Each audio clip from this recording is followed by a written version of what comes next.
Magandang hapon, Pilipinas at buong mundo. Naitay Kapuso.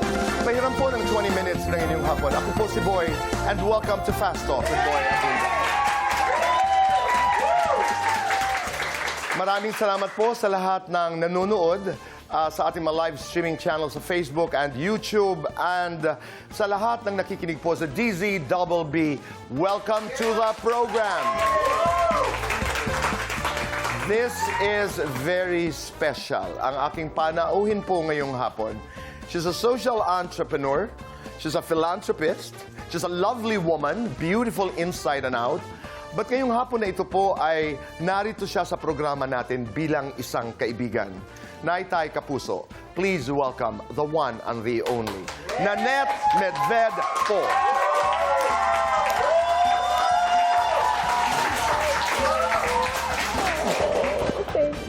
Thank you for being here. Thank you for being here. Okay, sure. Maraming salamat, Nanette. Thank you. How are you? I'm well. I'm a little bit nervous because I didn't realize this was the format of your show. So I'm a little bit nervous, but I'm good. Thank you. Pero sobra ang saya ko dahil I know that you don't do this very often, if at all. But you're here to celebrate my birthday with me. And I am profoundly grateful. Maraming salamat. Thank you for having me, Boy. I'm so glad to join you on your birthday. When Jojo Gabinete called me and he said, "Can you come for Boy's birthday?" I said, "Absolutely. I don't care what it is. I'm going to be there." 23 years since you left the business. Is there anything that you miss about show business? It's the relationships. I've had incredible relationships in show business, and unfortunately my world is so different now that I don't get to interact with these wonderful friends of mine like you. So I think I miss that the most. What don't you miss about show business? Oh my goodness, yung mga fake news. Naku, meron tayo na noon, even before there was social media. Oo, the fake news was really, all the intriga and everything, but I don't miss fake news. Okay. Yeah. Pero hindi pa kasing lala kesa sa ngayon. But yes, oh my I would gosh. agree. I don't think I could ever have survived if it was today. Like, I have such respect for celebrities, people who remain in the spotlight today, because, oh my gosh, I don't know how you manage the social media. It's so scary. We have to cope. And the fans, I mean, the distance that you had with your fans before, although I can imagine that it's wonderful to have that closeness today, the distance of the fans allowed you to really appreciate, when they come to you, they really appreciate you. It's such a positive experience rather than today where it's 24/7 and you're getting a lot of the junk together with the positive stuff. So we were super lucky when during my time, but I have great respect for all the guys doing it now. Pero tama ka, nawala na yung boundaries. Wala na they've been blurred, and kanina you said, it's a different thing now with the life that I have today. Pero marami ang nagmamasid. I mean, a lot of people eavesdropping on this conversation would say, kumusta ang buhay kaya ni Nanette sa labas ng showbiz? I mean, can you give us an idea of how it is like? Oh my gosh, it's so busy. Ibang-iba na. It's very different. Equally fulfilling, very busy, just like when you're in show business. I do much more traveling now in my life now than I did when I was in show business. But I think we're all doing important things, whether you're in show business or you're not. You're all kind of working on an important mission, so it's not that much different in that We have case. roles to play. We have roles to play. Did it come to a point when you started to look at it from a very serious point of view? What is my process? How do I choose my roles? Not yet done. I'm not talking about Dana yet. Okay. Did you get into that point? No, I didn't. I wish I had. I think my process was very clear cut. What I said was, I just realized at some point that, Filipino fans are amazing. They look up to the artists and really try to. As a model, as a role model. And when I didn't realize I was a role model until much later in my career. And when I found out that I was a role model, that's when everything changed. And I said, wait, I need to be much more careful about the roles I choose. I need to be much more careful about what I say in public, what I wear. I became very conscious of the example I was giving to the public. When did that happen? It started to happen a little bit before Darna, but it's solidified in Darna. Because I remember I was on a float. I think it was going down Rojas Boulevard, and I was on a float. And I was looking down, and you had mga lola, you had mga apo. And you kids, had, yeah. Yes, they were all there, and they were looking up. And they couldn't, I think, separate me from the character. And therefore, I had to be very conscious of how I behaved, not only as not only to protect the Darna image, but also to protect what they thought was, how do you behave in the world? And I wanted to be careful that I was modeling the behavior I want to see in the world. Okay. Rather than talk about things that were very frivolous or, so I've been, even to this day, I'm very careful about the messaging I put out in the world. I think that's super important. Hanggang ngayon sa mga panahong ito, do you get people saying, are you Darna? Yeah, yes, but I mean, they'd have to be very old to say that. Okay, sorry, that's our I'm sorry. Okay, I'm putting us down. But, ouch. Okay, no. Pero pre-practice mo yun, yung pagsabing Darna? No, clearly not enough, because everybody thinks that's so funny. How the way I don't know how. My Did accent. I say it with an Bam, can you help I us? said it with an accent? Yes, oo. Okay, Darna! come on. Bam, can you just make Okay, us... okay. He does it very well. Oh! Is that the way I would say it? It's so cute. I mean, Okay. he remembers everything about it. He that's so remembers sweet. everything about it. Is there any other important movie that you remember having done?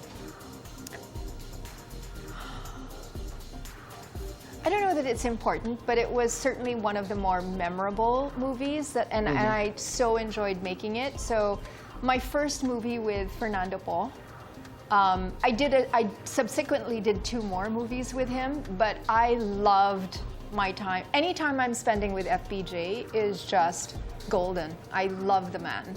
Bakit, Nanette? He is... It's kind of the golden age of cinema. He was like the last, right? So he was a complete gentleman, larger than life personality, just really amazing. And when I tried to retire from show business, I remember I was in Hong Kong and he called me and he said, you have to come back and shoot another film with me. I promise it'll be your last movie.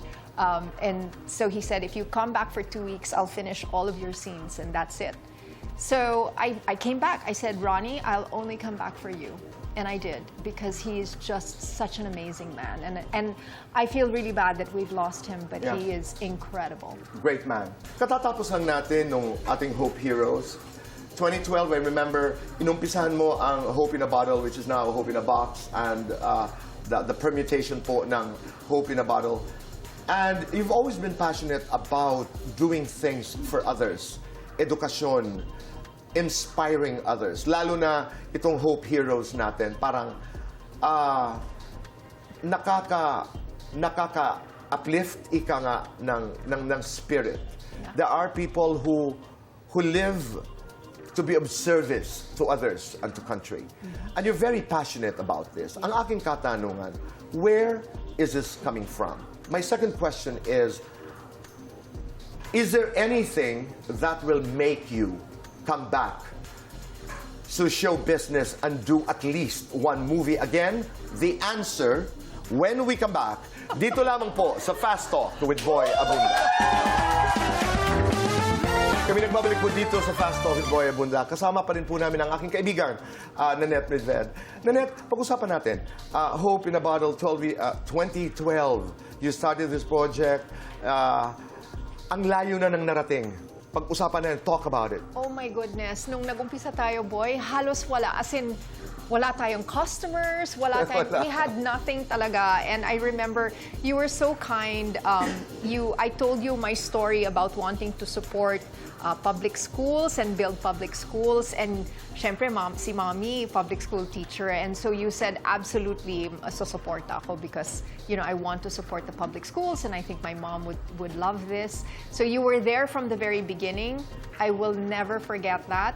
And maybe later, I think we have something to share because we actually wound up, one of our very first classrooms was turned over for you in your name in Laguna. Naalala ko yun. Yeah, and I don't know if you remember, but, and is it okay to do this now? Yes. Okay, so I don't know if you remember, but when we got there, you were your usual, amazing self, and you showed up for the turnover. The kids were so happy, the parents, the teachers.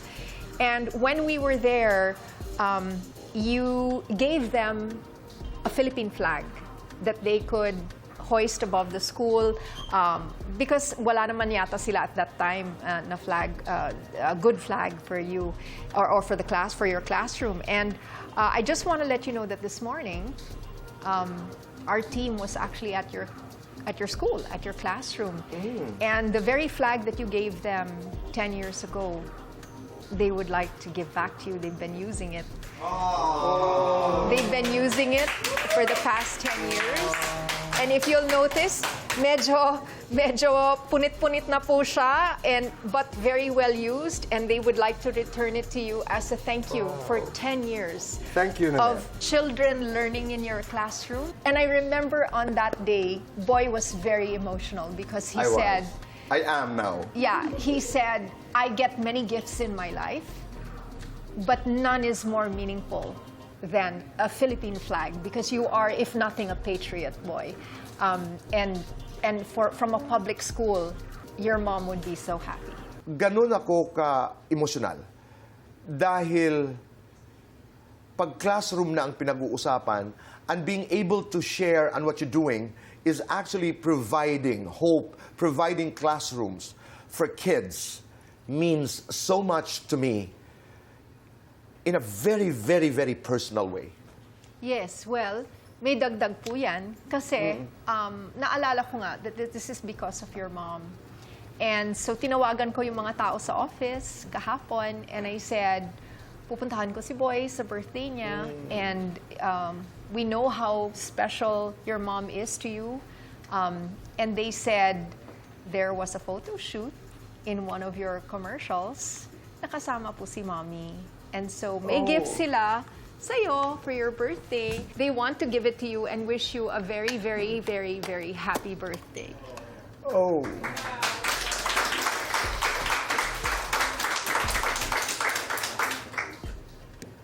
Salamat. Salamat. Oh my God. Nanay was a public school teacher. She was a grade 1 teacher. For 41 years, 11 months and 2 days. She made sure that I remember the statistics. She made sure it was not 42 years. She made sure it was not 41 years. She made sure I always say 41 years, 11 months and 2 days. And I am proud. I am proud.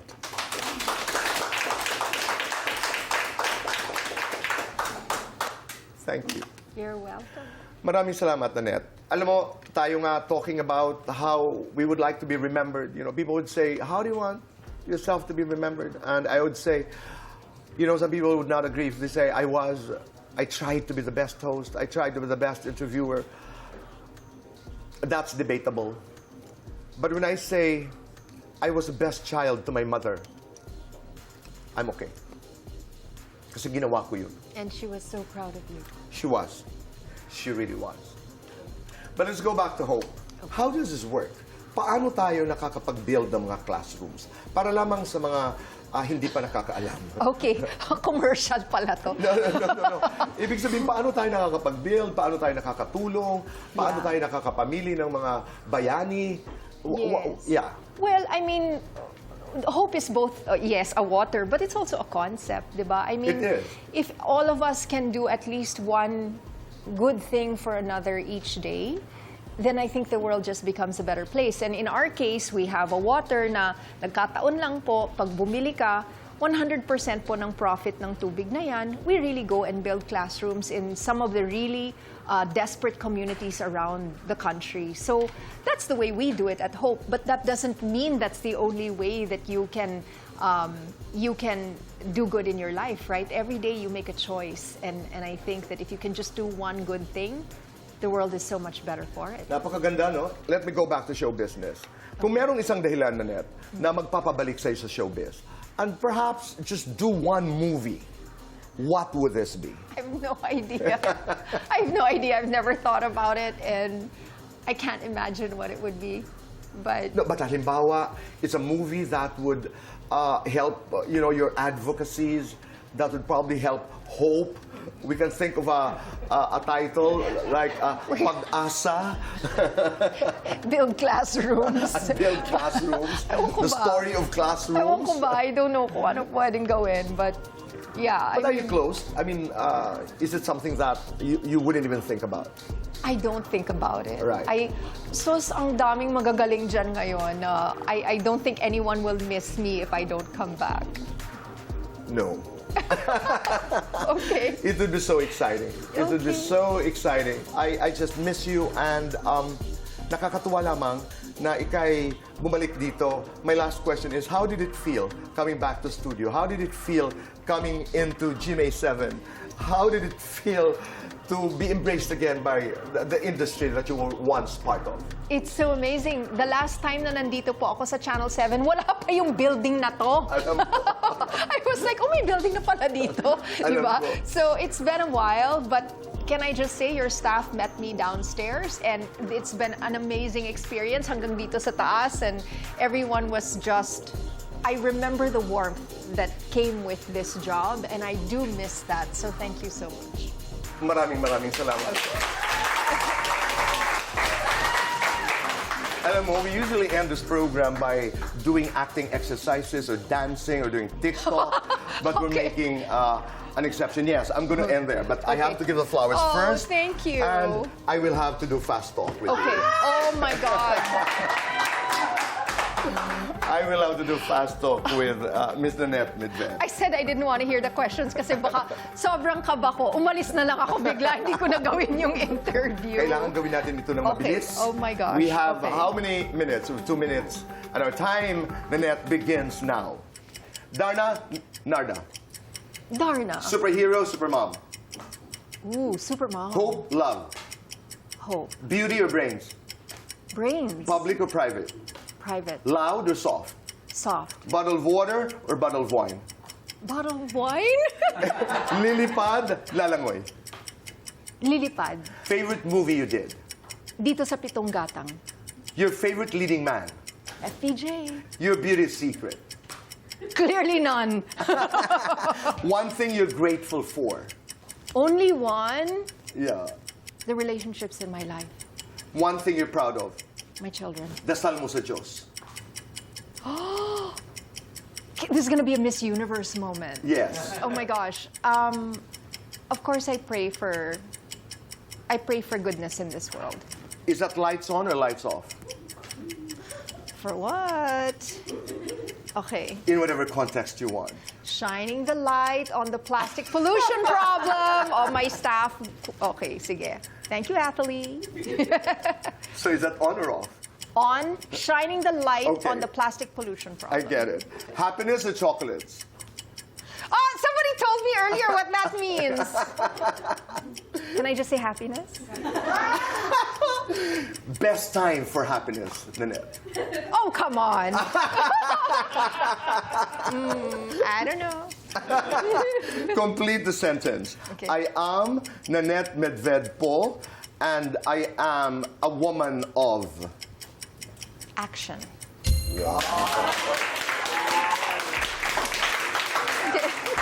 Nanette, maraming salamat. Thank you. Thank you very much. And thank you for making all of us happy. I'm very happy that you could join me today. Maraming salamat. Naitay Kapuso, maraming salamat po sa inyong pagpapatuloy sa amin, sa inyong mga tahanan at puso araw-araw. Bukas po, abangan niyo po, makakasama ko po ang isa pang kaibigan, ang nag-iisang Jessica Soho, para maki-birthday din po sa atin.